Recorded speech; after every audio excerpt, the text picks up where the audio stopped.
Here in the hardest hit Sindulpalchuk region, getting aid to earthquake victims and mountain villages is tough. Really tough. More than a week after the quake, there are still villages that have received no aid. This truck is full of aid from the U.S. charity Operation Blessing, and on its way to a village that still hadn't been reached 9 days after the earthquake.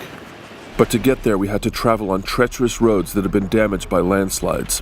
The roads became so bad that our teams had to rebuild them in certain places. Right now we're on a road that was taken up by a landslide, and our team's having to make repairs as we go. The truck's sort of inching forward, and they're shoving rocks behind the wheel so it doesn't roll backwards. Now we're literally having to push this truck up certain sections of the road where it's collapsed from landslides. With more than 6 tons of food supplies on board, it was slow going. The truck reached a section of road so badly damaged in a landslide that even with the help of the Nepalese police, we just couldn't pass. So the rice and other foods were unloaded, and we had to make the rest of the trip in smaller pickup trucks. We ascended another 4,500 feet, and after 8 hours of trying, we finally reached the village. Every single home was destroyed in this community, and many of the villagers looked tired and weak, but there was a sense of relief.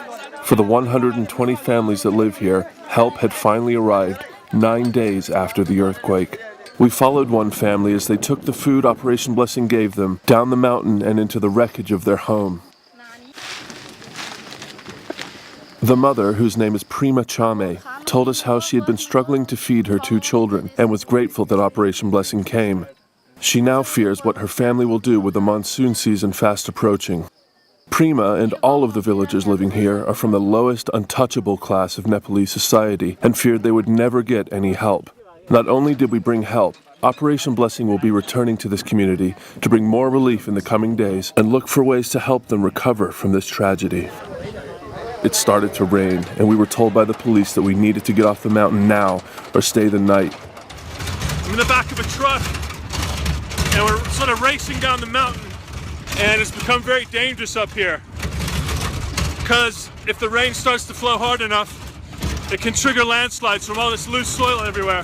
So it's kind of sketchy. These roads are really, really steep and it's slick, and this guy's going way too fast. But we have to get off the mountain before the rains really start. We made it off the mountain and drove back towards Kathmandu. This was a typical day for the Operation Blessing team. Tomorrow they're doing it all over again.